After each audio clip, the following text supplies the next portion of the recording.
I want you guys to take a look at this crumpled piece of paper that I'm holding. It'd be hard not to if you're watching. This is directly in front of the camera now, but it's a Sharpie drawing of Snoopy using a typewriter. And it says, "I dwell in possibility. Look at all these hits. Ka-chunk, ka-chunk, ka-chunk." Has my name on it, has a UC Irvine flag on it, has a UCLA flag on it. That's all it is. But it's actually one of my most meaningful possessions at the moment, and I think it will continue to be for a long time. This 8.5 by 11 Sharpie on printer paper drawing of Snoopy has given me so much hope and inspiration and motivation over the last 8 months. I'm pretty sure I have thought about it at least once every week since my diagnosis, and I draw back on it constantly. But if you haven't guessed by now, it's not really about the drawing, it's about the interaction I had that led to the drawing, and I'll tell you about that in a second. But first I'm going to tell you why something like this could be so important in the first place. So, being diagnosed with advanced cancer, it can take away from your humanity. It suffocates your spirit. Now that might seem a little dramatic, but in my experience with 2 diagnoses and having talked with thousands of other cancer patients, a cancer diagnosis is one of the most unexpected knives to the heart, and there's no one you can blame for it. Your own body has betrayed you, you'll probably never know why, there's probably nothing you could have done, and all of a sudden you're in the middle of this traumatic universe that has every range of outcomes on the table, including your own death. And that's just reconciling the mental portion of your initial diagnosis. That doesn't cover how brutal the treatments are, how much you get systemically affected by them, how many side effects there are, and the long-term existential crisis of cancer is one that cannot be understated. So it's easy to see how we could become super bitter at the world and have these woe is me moments, and it'd be perfectly justifiable. But if I've learned anything through 5 years of dealing with this shit, if you get into that hole too much, it's hard to pull yourself out. Realistically speaking, it's very hard to get yourself out of that hole by yourself, and as cancer patients we shouldn't have to, which takes me back to this drawing. This drawing was given to me about 8 months ago on my first day of treatment for stage 4 metastatic melanoma. It was given to me by a nurse named Kit, and it didn't start out as just a random drawing, it started out as a conversation. Having been through a prior diagnosis and having done immunotherapy before, I think I walked into the clinic with this first day of school swagger. I don't even know if that's the right way to put it, because how the fuck are you supposed to be, happy and confident when you walk into cancer treatment? But that's what I kind of was. I walked in, saying, okay, I've done this before, I handled it, I can do it again.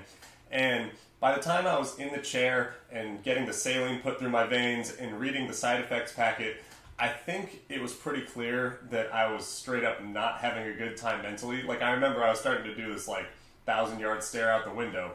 And Kit was the attending nurse for me, and he came over and just sat by my chair, and he started talking to me for a little bit. He asked some nominal questions, what my background was, where I went to school, what I did for a living. I told him I was a writer. We talked about I had gone to Cal Poly, he had gone to UC Irvine, and being familiar with the area.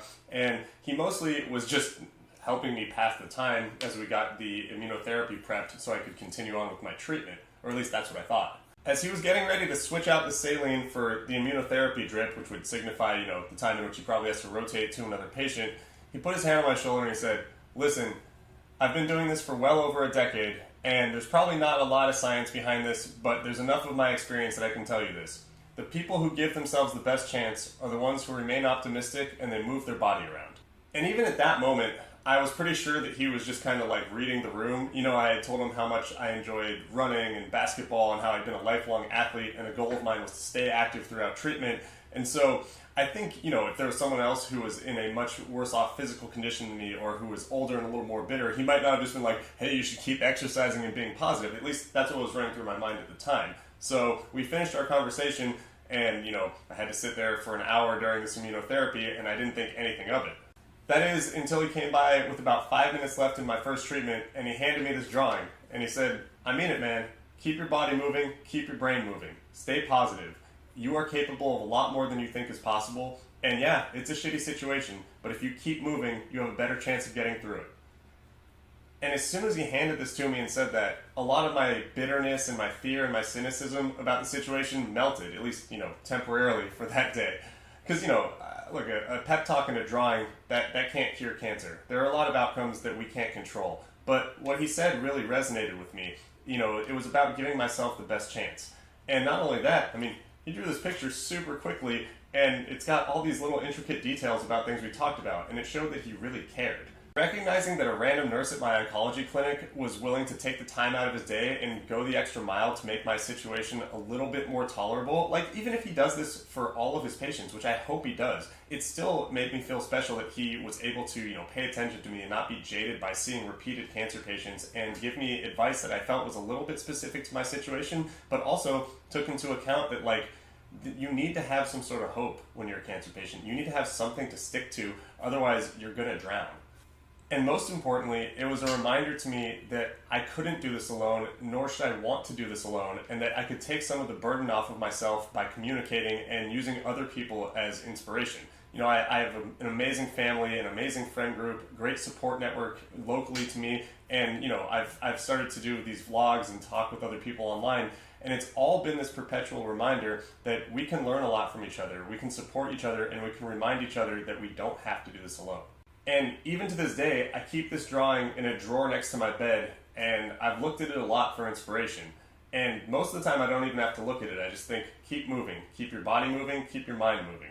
There were times when I was so sick from side effects of the treatment. I went through hepatitis, I went through a thyroid storm, and all the normal side effects like fatigue from, Opdivo and Yervoy combination.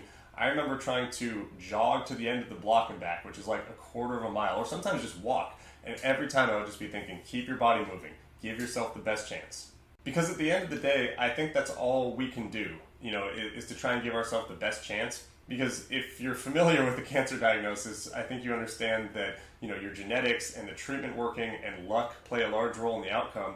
But if we're fortunate enough to be able to make it through physically, you can do a lot to help yourself on the mental health side of it. You can do a lot to help yourself on the holistic of your life portion of it.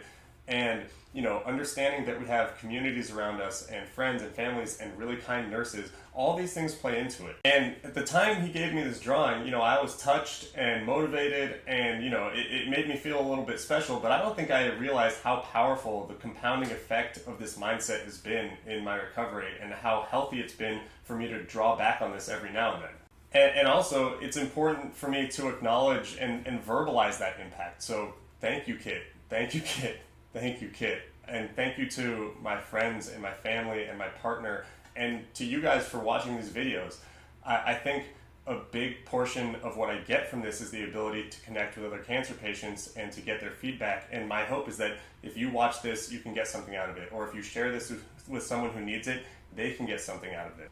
At a minimum, I hope we can all come away with the sense that a cancer diagnosis, no matter how scary and how concerning and how bitter we might want to be, doesn't have to feel so lonely, and that there are people who have our back and that we can give ourselves the best chance. That's all I got for today, so I'm going to wrap it up. I hope you have enjoyed this, my melanomies, and I will be back with you soon. Thank you. Bye.